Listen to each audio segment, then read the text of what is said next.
Bonjour à tous, on va corriger ensemble l'exercice d'équation différentielle qui était présent dans le sujet, dans le sujet 0 du bac 2021, donc ce bac qui n'a jamais eu lieu. Et le sujet 0 était censé vous donner une idée de ce qui aurait pu vous attendre pour l'épreuve du bac.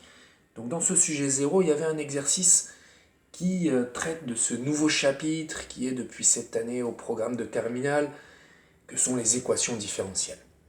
Alors ça parlait de boulangerie avec des baguettes qui sortent d'un four, des baguettes qui sortent d'un four qui est à 225 degrés, et puis qu'on laisse refroidir dans la boulangerie. Et il est question, dès le début, de la fonction f de t, que je peux écrire ici, f de t, qu'on ne connaît pas encore et qu'on va essayer de trouver dans l'exercice. Une fonction f, pardon, pas f de t, mais une fonction f qui va modéliser la température d'une baguette en fonction du temps écoulé, dès lors qu'on sort la baguette du four. On vous dit une chose importante aussi, c'est que t représente le temps écoulé en heures. Et on vous donne un exemple, on dit tiens par exemple f de 0,5, ça représente la température d'une baguette qui sort du four, qui est sortie du four, au bout de 0,5 heures, c'est-à-dire au bout d'une demi-heure. Comme ça, ok, on a bien compris le sens de cette fonction f. Première question, on vous demande dans ce sujet de préciser la valeur de f de 0.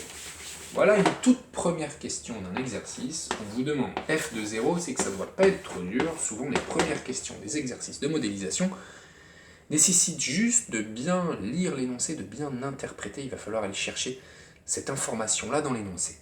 f de 0. Si je veux être sûr de trouver la bonne réponse, il faut que j'aille voir ce que c'est déjà vraiment précisément que la fonction f. Je le relis. Dans cette modélisation, f de t représente la température en degrés Celsius de la baguette au bout de la durée t exprimée en heures après la sortie du four.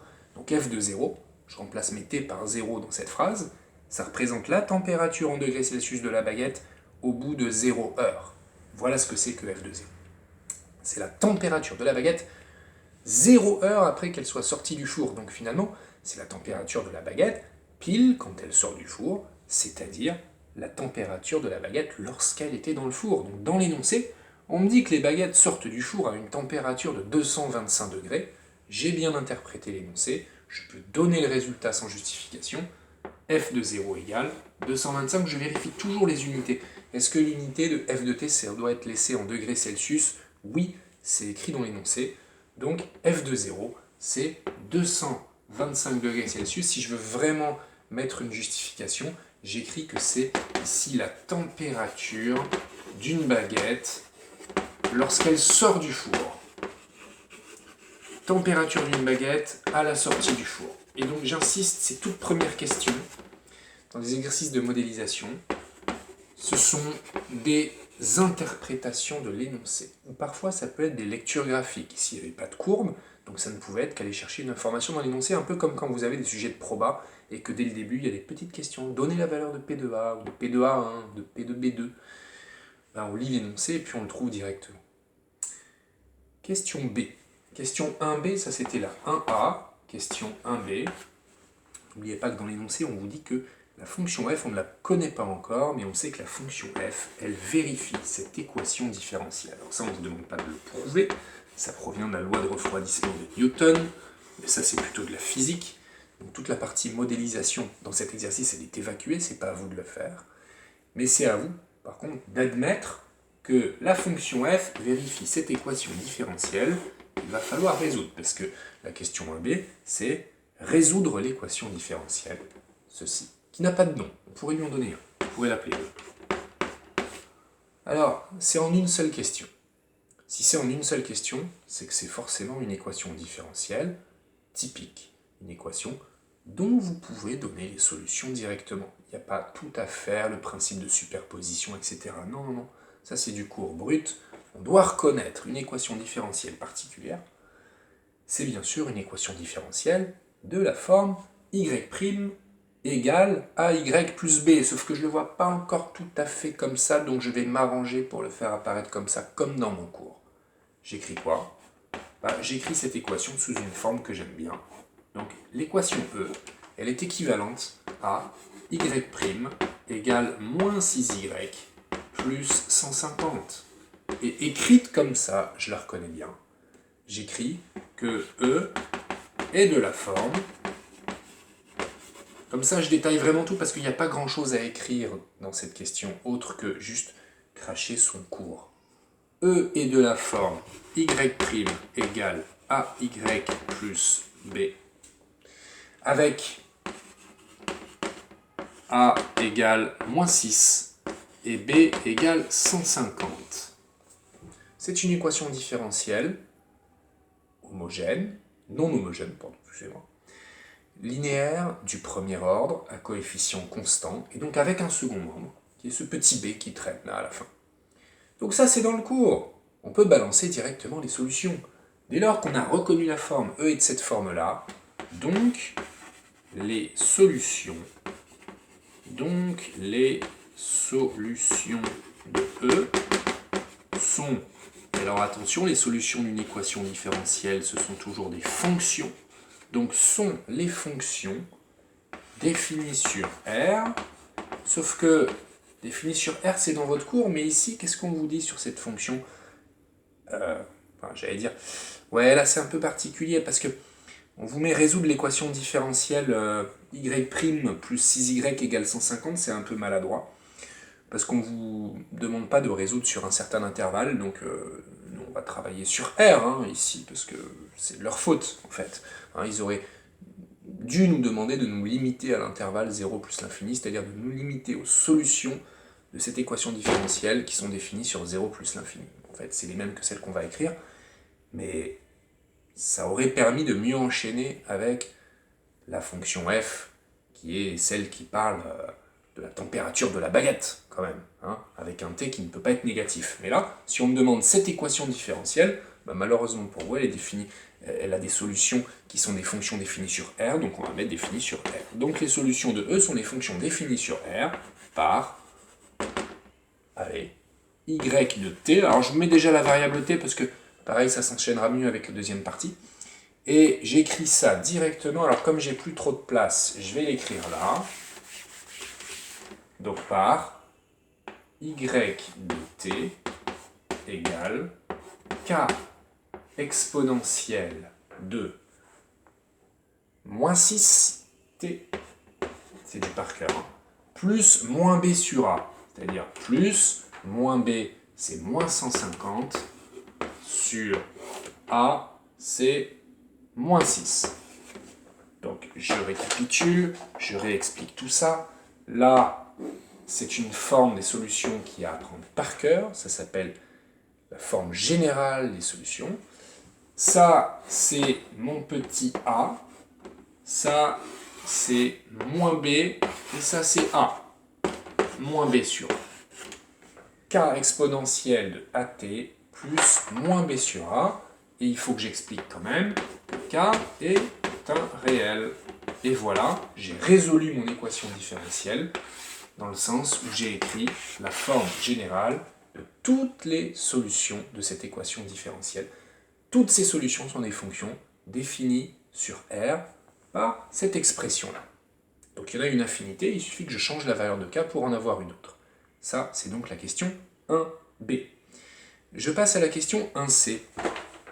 Question 1c, maintenant que j'ai résolu mon équation différentielle, on me demande d'en déduire que pour tout t supérieur ou égal à 0, j'ai f de t égale 200 exponentielle de moins 6t plus 25.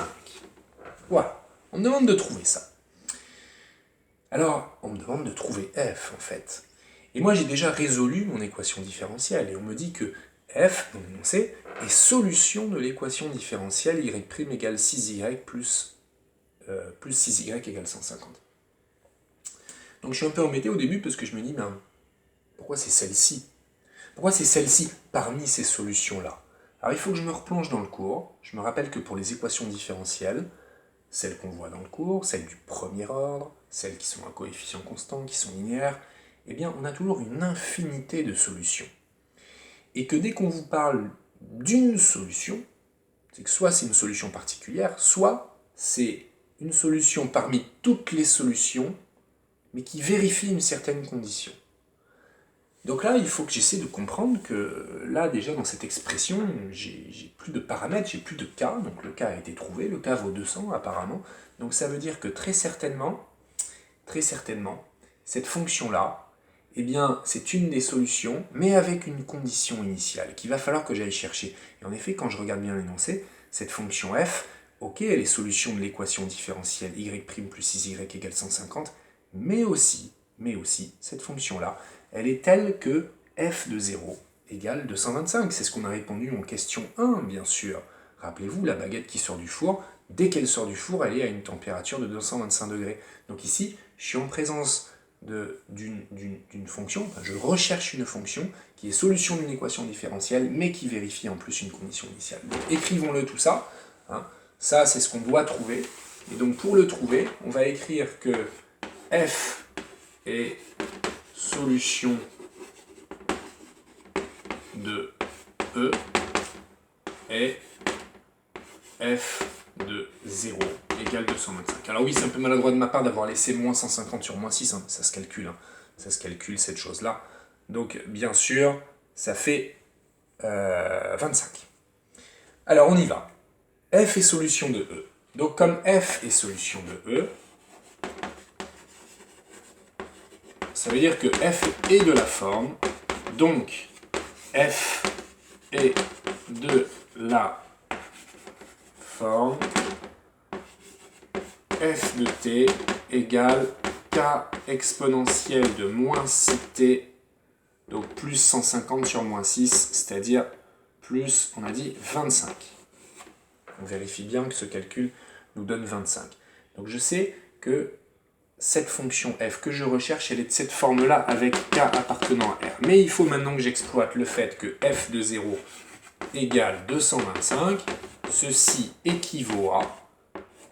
Je remplace dans l'expression tous mes t par des zéros. Ça me donne k exponentielle de 0 plus 25 égale 225. Et ceci me donne, attention à la rédaction, je travaille bien par équivalence ici pour montrer l'unicité de k. K exponentielle de 0, ça fait k. K plus 25 égale 225, ce qui équivaut à k égale 200. J'ai trouvé k. Maintenant que j'ai trouvé la valeur de k, je vais pouvoir remplacer dans l'expression de f de t, et donc je vais pouvoir en déduire. Donc, et là, je peux placer quand même mon petit quantificateur, parce que attention, je recherche aussi, j'aurais pu l'écrire parmi les solutions à trouver, c'est que je recherche une fonction petit f qui est solution de l'équation différentielle, qui vérifie f de 0 et 225, mais qui est aussi définie sur 0 plus l'infini. Bon, pas très grave d'en parler que maintenant. Donc pour tout t supérieur ou égal à 0, on a l'expression de f de t qui est bien 200 exponentielle de moins 6t plus 25. Et voilà ma fonction qui va me donner la température de la baguette t heures après sa sortie du four. Et je rappelle donc que dans le cadre d'une résolution d'équation différentielle, très souvent on a une partie par cœur où on balance les solutions et ensuite on va devoir aller chercher la fonction, l'unique fonction qui vérifie l'équation différentielle, donc qui est solution, mais qui en plus respecte des conditions initiales. Une condition initiale quand c'est une équation du premier ordre.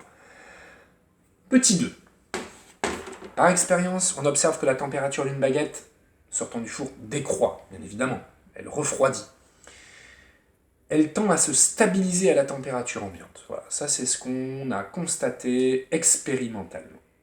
Alors la question c'est, la fonction f fournit-elle un modèle en accord avec ces observations? Donc en gros, il faut se dire, est-ce que cette fonction-là qu'on vient de trouver, elle est bien en accord avec le fait qu'elle décroît, et elle est bien en accord avec le fait qu'elle tend à se stabiliser à la température ambiante? Ah attention, c'est pas un exercice de physique ici, ça va pas être du verbiage pour expliquer que ça décroît, etc. Ça va être des maths. Ok, les fonctions, elles sont posées, les questions sont posées en mode qualitative. Mais c'est des maths qu'on doit faire. Donc il y a deux choses à vérifier. Le fait qu'elle décroît, alors comment on pose cette question d'habitude? Montrer que f est décroissante. Et oui. Et deuxième chose, montrer qu'elle tend à se stabiliser à la température ambiante. Se stabiliser, quand ça? Pour t égale combien? pour t qui devient très grand, ça veut dire que ça va être un calcul de limite. Donc il faut analyser cette question toujours en se ramenant à des maths. Si on vous demande de vérifier que ça décroît, ça veut dire qu'on va devoir prouver que la fonction est décroissante. Allons-y. Comment montrer que f est décroissante sur 0 plus l'infini? Méthode. On dérive, bien sûr. C'est parti. F. Alors, est-ce qu'il y a besoin de reconnaître une forme particulière pour dériver ça? Non, pas vraiment, parce que, ok, on a de l'exponentielle de u, mais c'est un u qui est usuel, parce que c'est une petite fonction affine à l'intérieur, donc on va pouvoir dériver ça directement. Par contre, on écrit au préalable que f est dérivable sur, en même temps, les solutions d'une équation différentielle, donc heureusement qu'elle est dérivable, mais on va quand même le répéter. F est dérivable sur 0 plus l'infini par composition, parce qu'il y a une exponentielle de u, par produit, par une petite constante, et par somme, par une petite constante aussi. Et donc on va pouvoir donner sa dérivée pour tout t supérieur ou égal à 0, f' de t, j'ai un 200 que je laisse devant, attention, je ne pose pas un u fois v ici, hein, c'est une constante, hein, c'est un k fois u. Et quand j'ai une exponentielle de ax plus b ou de at plus b, le petit a vient se loger devant. Dérivée de exponentielle de ax plus b, c'est a exponentielle de ax plus b. Donc dérivée de exponentielle de moins 6t, c'est moins 6 exponentielle de moins 6t. Plus 25, quand je dérive, 0. f' de t, ça me donne donc 200 fois moins 6, c'est-à-dire moins 1200 exponentielle de moins 6t, plus 0. J'ai l'expression de la dérivée. Encore une fois, on ne vous demandez pas de calculer la dérivée, c'est vous qui devez analyser le sujet pour avoir compris qu'il faut dériver, étudier le signe de la dérivée et en déduire les variations de f, car ceci était la question à laquelle répondre. Décroissance de f. J'en suis là. J'en suis là parce que je veux la décroissance de f, je veux la prouver. Donc si je veux prouver la décroissance de f, il faut que j'étudie le signe de sa dérivée. Sa dérivée est très facile. Regardez, il y a une exponentielle qui est multipliée par moins 1200, qui est un nombre négatif, qui ne bouge pas. Donc par produit, la dérivée, elle est négative, et même strictement négative, parce qu'une exponentielle, c'est strictement positif, donc ceci est strictement négatif. On fait quand même un petit tableau. On fait un petit tableau. Petit tableau. Voilà. T, 0, plus l'infini, moins 1200, alors je vais mettre directement f' de t, ça c'est négatif. Alors, petite justification à côté, car pour tout t supérieur à 0, exponentielle de moins 6t est strictement positive, donc par produit, ça devient strictement négatif, par produit par moins 1200. Et donc une fonction petit f qui est strictement décroissante. Donc on va écrire condition 1, le fait que f décroît, vérifier. Donc le modèle est adapté pour l'instant quand on voit la décroissance de la fonction. On a besoin de vérifier une deuxième chose. Je relis la phrase.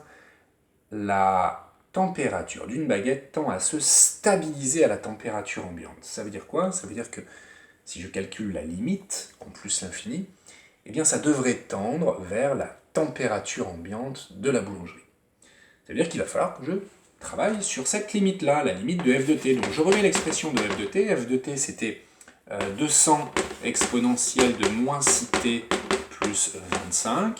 Et puis je fais mon petit travail de calcul de limite au brouillon, c'est-à-dire que je vais faire tendre t vers plus l'infini. Donc si t tend vers plus l'infini, ceci tend vers moins l'infini. Quand j'en prends l'exponentielle par composition, ça va donc tendre vers 0. Exponentielle de quelque chose qui tend vers moins l'infini, c'est 0. Je multiplie par cette constante-là, qui est 200, ça fait 0. Et enfin, j'ajoute 25, ça fait 25. Ça tend vers 25. Donc il semblerait que oui, j'ai aucune forme indéterminée. Je vais pouvoir me lancer dans la rédaction de cette limite. Alors pour rédiger cette limite-là, je peux me lancer parce qu'il n'y a pas de forme indéterminée. Il faut que je regarde, je l'ai effacé, mais la structure des différentes opérations qui m'ont mené à calculer la limite au final de f. Donc si je me rappelle bien, il y avait une première étape qui était de parler de la limite de moins si t quand t tend vers plus l'infini. Ça tend vers moins l'infini. Puis après, vous vous rappelez, on en a pris l'exponentielle. Si je veux bien le détailler, je peux parler de l'exponentielle de quelque chose quand ce quelque chose tend vers moins l'infini. Je l'appelle grand T. En fait, ici, c'est un peu un changement de variable, qui est aussi une composition. Grand T égale moins si t. Voilà ce qui me permet de conclure par composition que la limite de exponentielle de moins si t, vous voyez, il ne faut pas aller trop vite pour la balancer, celle-là, c'est 0. Et ensuite, plus trop besoin d'accolade, parce que je multiplie et je n'ajoute que des constantes. Donc j'ai pas besoin d'aller travailler sur deux gros blocs différents. Par produit, limite de 200 exponentielle de moins si t égale 0, donc t tend vers plus l'infini. Et enfin par somme, la limite quand t tend vers plus l'infini de f de t, parce qu'il me reste à ajouter 25, c'est 25. Et qu'est-ce que ça veut dire tout ça? Ça veut dire que la température de la baguette tend, lorsque t devient très grand, c'est-à-dire au bout d'un grand nombre d'heures, eh bien, tend vers 25, qui est la température de la pièce. Donc ce modèle, il semble parfaitement cohérent. Ce modèle proposé par la fonction t semble cohérent avec l'expérience de la réalité constatée sur le terrain d'une boulangerie où la baguette va tendre vers 25 degrés. Voilà. Pas d'interprétation de type asymptote ici, c'est une interprétation de type modélisation qu'il fallait faire et qu'il fallait utiliser pour pouvoir répondre à la question. Donc on conclut positivement, la fonction f fournit un modèle en accord avec ces deux observations. Voilà. Question 3. Montrez que l'équation f de t égale 40 admet une unique solution. Montrez que f de t égale 40 admet une unique solution, j'imagine, sur 0 plus l'infini. Dans 0 plus l'infini. Lorsqu'on voit une telle question, on a le réflexe absolu d'aller faire un petit TVI. On va voir qu'il y a une alternative quand même, on va en parler. Pourquoi? Parce que en fait, c'est vraiment la question type TVI. Donc on y va. Et puis, on a déjà fait le tableau de variation de f quand même, rappelez-vous. Je vais le reproduire. 0 plus l'infini, c'était décroissant. On a la limite, qui est 25. On a f de 0, qui est 225. Alors on sait que ça va passer par 40. C'est ça. Et oui, donc il faut le citer proprement. Le corollaire du théorème des valeurs intermédiaires. Mais on a compris, donc à la lecture du tableau, qu'il va exister un petit t qui a un nom ou pas. Non, qui n'a pas de nom, alors on peut l'appeler alpha, on peut l'appeler pour changer t0, mais après il y a un autre t0, donc c'est un peu embêtant. Allez, on va l'appeler alpha, c'est pas grave, parce qu'on a l'habitude de l'appeler alpha. On sait qu'il va exister, donc comment l'écrire proprement? On a besoin, quand on fait du TVI, on a besoin de 3 conditions.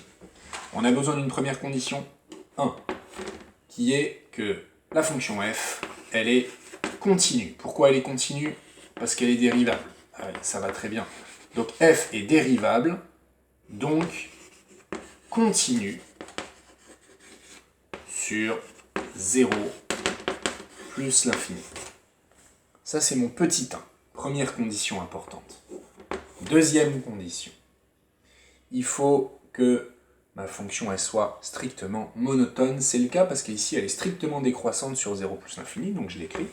F est strictement décroissante sur 0 plus l'infini. Et enfin, troisième condition que j'écris là, eh bien j'ai besoin de vérifier que le petit k ici de mon équation, qui doit être une constante bien sûr, eh bien qu'il est compris entre ces deux bornes de l'intervalle image, c'est-à-dire que j'ai besoin de vérifier que 40 est compris entre 25 et 225, bien sûr c'est le cas. Alors je le réécris, en citant les deux valeurs. F de 0, ça fait 225. Là, j'allais dire f de plus l'infini, mais non, justement, ici, on a besoin d'une limite. La limite de f de t quand t tend vers plus l'infini, c'est 25. J'écris donc 40 appartient à cet intervalle f de 0, limite de f de t quand t tend vers plus l'infini. Mais je l'écris dans l'autre sens, puisque ici, ma fonction est décroissante. Voilà, j'écris que 40...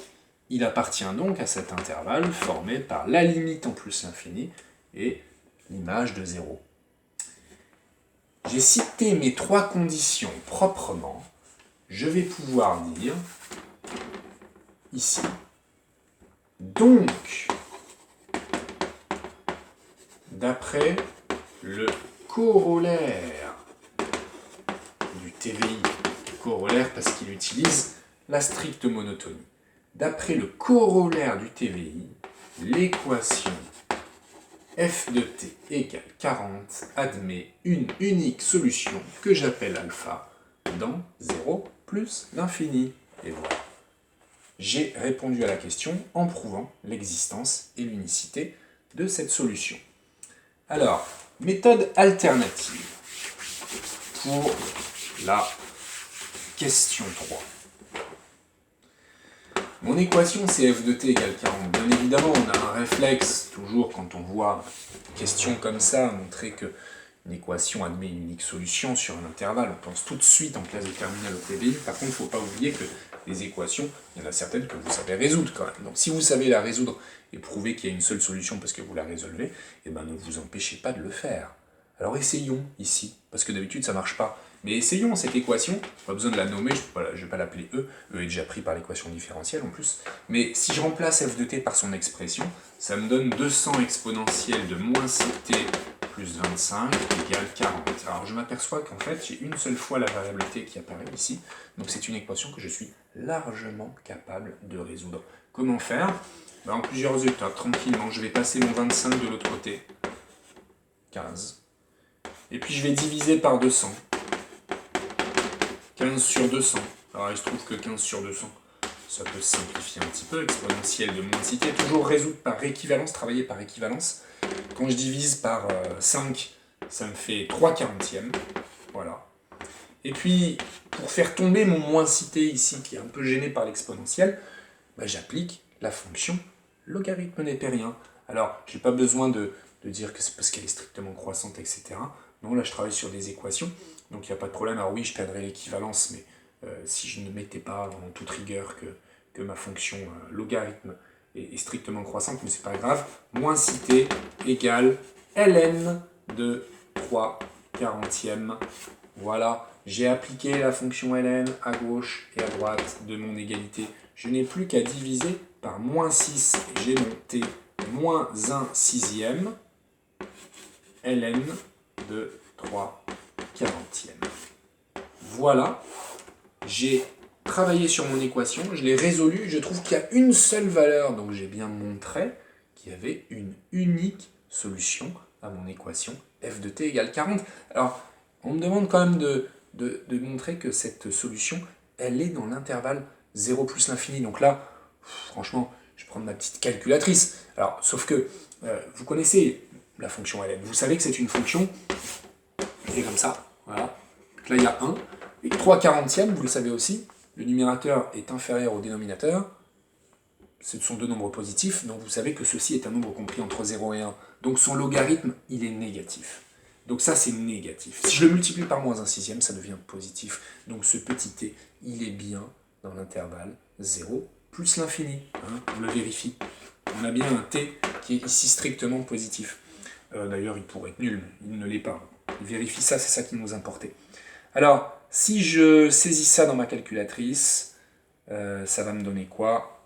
Moins 1 sixième multiplié par ln de 3 quarantièmes. Ça me donne à peu près 0,43. Mais ce n'était pas demandé. En tout cas, voilà, on a résolu de deux façons. Et donc, bien évidemment, je vous incite à choisir plutôt la méthode 1 avec le réflexe TVI. On passe maintenant à La suite de la question 3, pour mettre les baguettes en rayon, le boulanger attend que leur température soit inférieure ou égale à 40 degrés.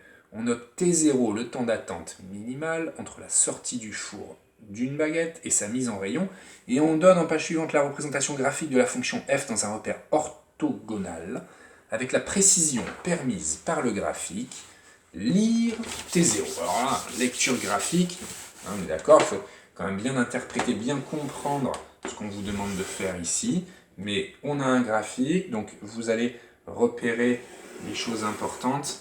La chose importante, c'est de bien repérer qu'on a bien ici nos 225 degrés, hein, qui correspondent à ce qu'on a fait dans l'énoncé. Et puis, il va falloir aller chercher quand est-ce que la température devient inférieure à 40 degrés. Donc, on va aller chercher, finalement, l'antécédent de 40. On constate qu'il est unique. On constate aussi au passage que notre fonction est bien décroissante. Et puis, on va retrouver la valeur qu'on vient de trouver, nous, par le calcul. Alors, bien évidemment, c'est hors de question d'aller dire 0,43, hein, parce qu'avec la précision permise par le graphique, aussi, on pourrait, on serait aux alentours de 0,42, 0,43, on ne sait pas trop. Hein, en tout cas, on est un peu plus que 0,4, allez, on peut se permettre de mettre 0,43, à peu près. Donc, avec la précision permise par le graphique, eh bien, on a T0 égale à peu près 0,43. Et alors, ceci c'est en heures, donc on peut ne pas oublier l'unité, parce que ce sont des heures. On donnera une valeur approchée de T0 sous forme d'un nombre entier de minutes. Ah, un nombre entier de minutes. Alors, ça veut dire que ça, on va devoir le multiplier par 60. Donc, hop, je refais mon petit symbole. Si je le multiplie par 60, donc ça fait 240, ça fait 258, ça fait 2,58, ça fait 25,8. Donc, je vais arrondir ça à 26 minutes, parce que je veux un nombre entier de minutes. Donc, il faut que le boulanger il attende 26 minutes avant de faire quoi? Avant de toucher sa baguette, avant de mettre les baguettes en rayon. Voilà. 26 minutes. Et on s'intéresse maintenant à la diminution, minute après minute, de la température d'une baguette à sa sortie du four. Ainsi, pour un entier naturel n, donc ça c'est la question 5, ça c'était la question 4. Une entrée facile et sans justification. Question 5, on s'intéresse à donc, la diminution minute après minute de la température d'une baguette à sa sortie du four. Donc c'est un peu redondant avec ce qu'on vient de faire, hein. Mais on s'intéresse à la diminution, hein, c'est-à-dire à l'évolution. Ainsi, pour un entier naturel n, dn désigne la diminution de température en degrés Celsius d'une baguette entre la énième et la n plus 1e minute. dn, c'est bien la diminution entre la n plus 1e et la énième minute. Et on vous demande d'admettre le fait que dn, c'est f de n sur 60 moins f de n plus 1 sur 60. Alors ça a l'air très compliqué tout ça en fait, hein. C'est ni plus ni moins que la diminution, c'est-à-dire l'écart entre deux températures minute après minute. Hein, par exemple, la température à la 26e minute moins la température à la 27e minute. Pourquoi c'est dans ce sens-là? C'est pour que la diminution soit positive. Hein, parce que comme ici la température décroît, si on faisait le calcul dans l'autre sens, c'est-à-dire l'opposé, ça nous donnerait une diminution qui serait négative. Alors on ne pourrait pas vraiment appeler ça diminution. C'est juste un problème de vocabulaire. Et puis la division par 60, elle vient juste du fait que ici on veut travailler en minutes et non pas en heures. Que rappelez-vous que l'unité de petit f, les petits t, ils sont en heures. Ok, donc ça c'est dn. Encore une fois, c'est la diminution de température entre la énième et la n plus 1e minute. Vérifiez que 19 est une valeur approchée de d0 à 0,1 près. Qu'est-ce que c'est que d0? Alors, d0, il faut le comprendre, hein. D0, hein, déjà, si je le comprends, ça veut dire que c'est la diminution de la température entre la 0e minute et la première minute. Mais je vais le calculer, tout simplement. Je vais calculer, ça fait f de 0 sur 60 moins f de 1 sur 60. Voilà. Et donc f de 0 sur 60, c'est f de 0, moins f de 1 sur 60. Bah, je vais le calculer. F de 0, je me rappelle que ça fait 225. Et moins f de 1 sur 60, que je calcule avec ma petite calculatrice, si je saisis la fonction f, ce que je vais faire tout de suite sur GeoGebra. Ma fonction f, est-ce que j'ai noté 200 exponentielle de moins 6t? Donc 200 exponentielle de moins 6t plus 25.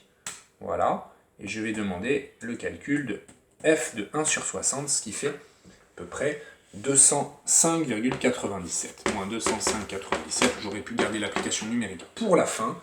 Et donc, ça me donne bien à peu près 19. Donc, qu'est-ce que ça veut dire? 19 ici, c'est la diminution de température. Donc, en fait, c'est des degrés. Hein. C'est-à-dire qu'en une minute, ça a perdu 19 degrés. Je peux mettre l'unité ici. Voilà, j'ai vérifié la valeur de D0. Interpréter, ah non, à 0,1 près, pardon, donc 18, ouais, 10, non mais si c'est 19, c'est 19, à 0,1 près.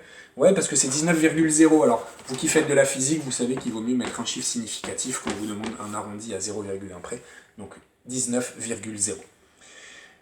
Il faut interpréter le résultat dans le contexte de l'exercice. Donc ça veut dire que la baguette, la température de la baguette, eh bien, elle a diminué de 19 degrés. A diminué de 19 degrés entre, et j'ai plus la place, entre quoi et quoi? Entre la sortie du four,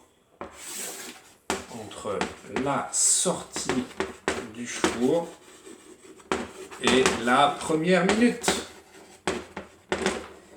Ou alors, en une minute, après la sortie du four, la température de la baguette a diminué de 19 degrés. On vous demande de vérifier quelque chose ensuite. On vous demande de vérifier que dn peut s'écrire d'une certaine façon, c'est-à-dire 200 exponentielle de moins 0,1 n facteur de 1 moins exponentielle de moins 0,1. Voilà. Ça, vous ne le savez pas encore. Pour l'instant, ce que vous savez, c'est que dn, c'est f de n sur 60 moins f de n plus 1 sur 60. Alors, je dirais qu'il ne faut pas avoir peur. Je veux dire, moi, je sais ça, je ne sais pas encore ça. Comment je peux faire? En maths, deux façons de faire. Soit je pars de ça, je le calcule et j'essaie d'arriver à ça. Première façon de faire. Deuxième façon de faire, je pars de ça et j'essaie d'arriver à ça. Ça me semble pas le plus adapté ici. Hein. Pour l'instant, ce qui me semble le plus adapté, c'est peut-être d'exprimer cette différence-là, puis de le calculer et d'espérer avoir ça. Ou alors, je calcule la différence des deux, ça moins ça, et je montre que ça fait 0. Voilà 3 façons de travailler sur une recherche d'égalité.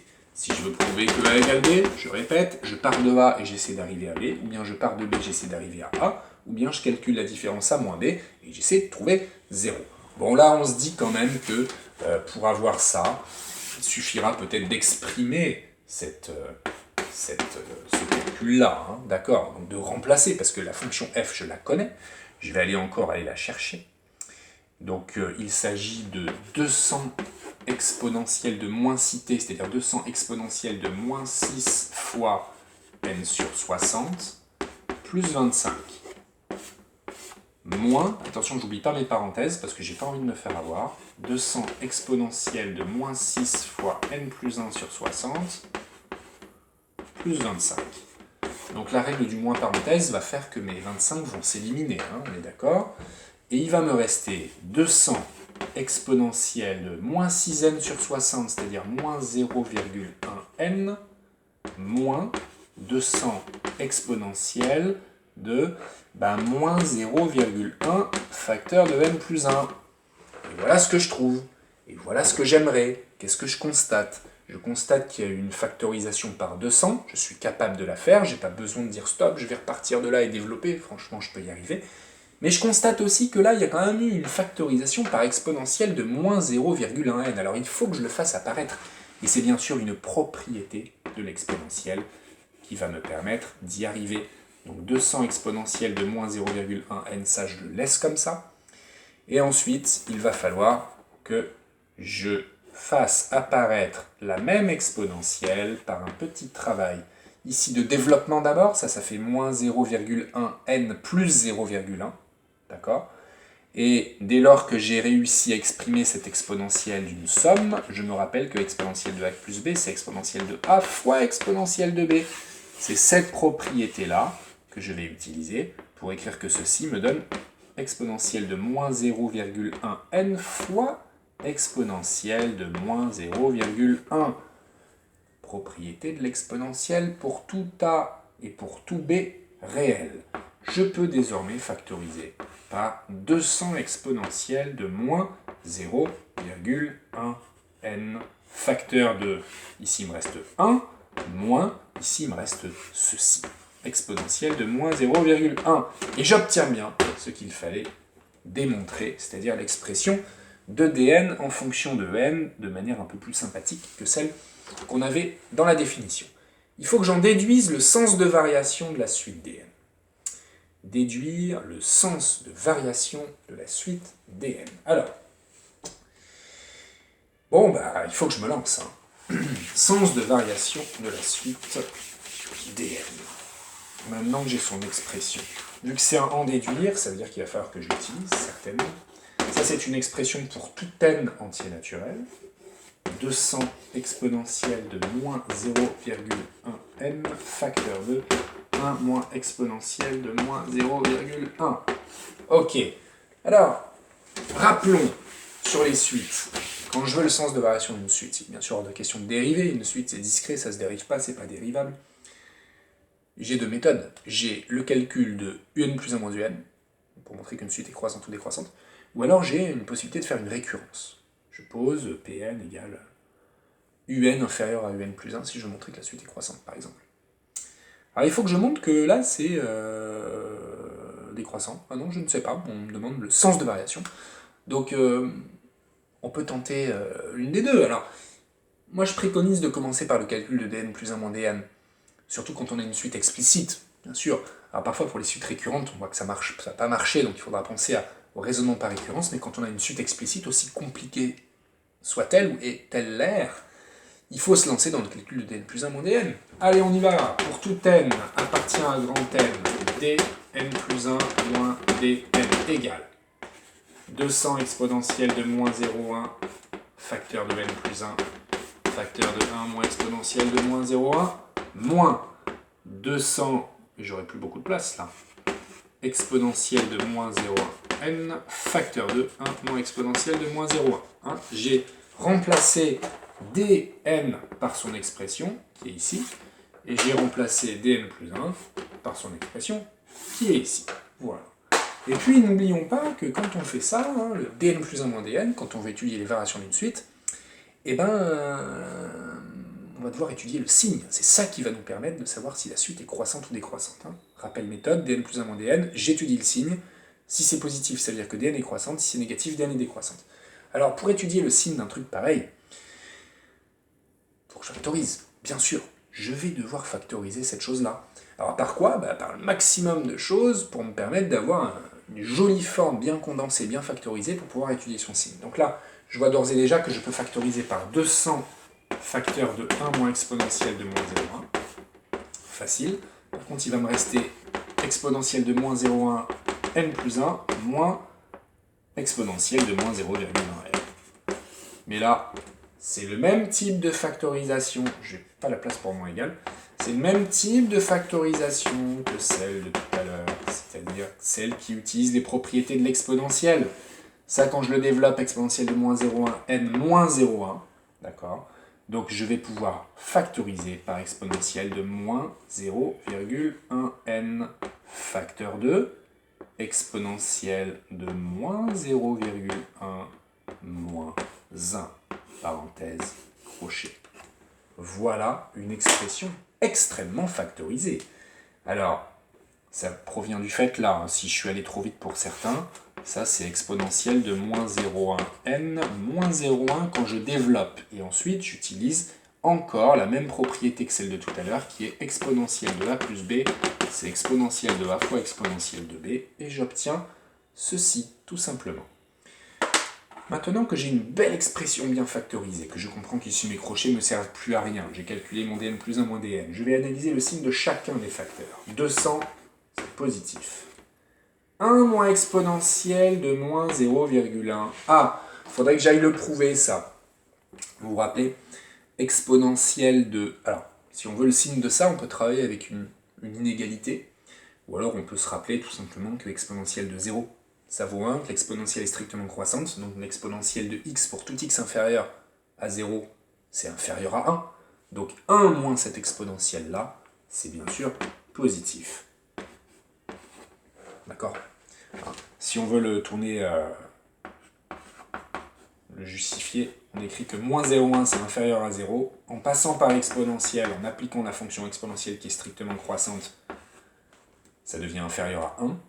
Et donc en multipliant par moins 1 et en ajoutant 1, on a bien cette chose-là qui est que 1 moins exponentielle de moins 0,1, c'est strictement positif. Ensuite, une exponentielle de quoi que ce soit, c'est strictement positif, donc ça encore positif. Et ceci, c'est exactement l'opposé de ceci. Si c'est l'opposé de ceci, ceci était strictement positif.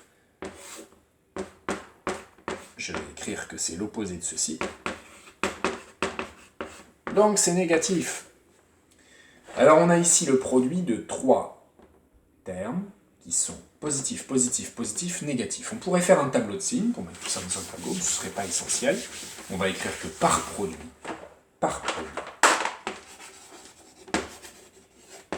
Alors c'est bien de mettre les signes comme ça on n'a pas besoin de faire de phrases justificatives, on les a ici, les justifications, par produit. Notre dn plus 1 moins dn, eh ben, il est négatif. Il est même strictement négatif, est-ce que c'est intéressant de le savoir? Pas vraiment, on peut se contenter de ça. On n'a pas besoin de la stricte négativité pour en déduire que la suite dn, elle est décroissante.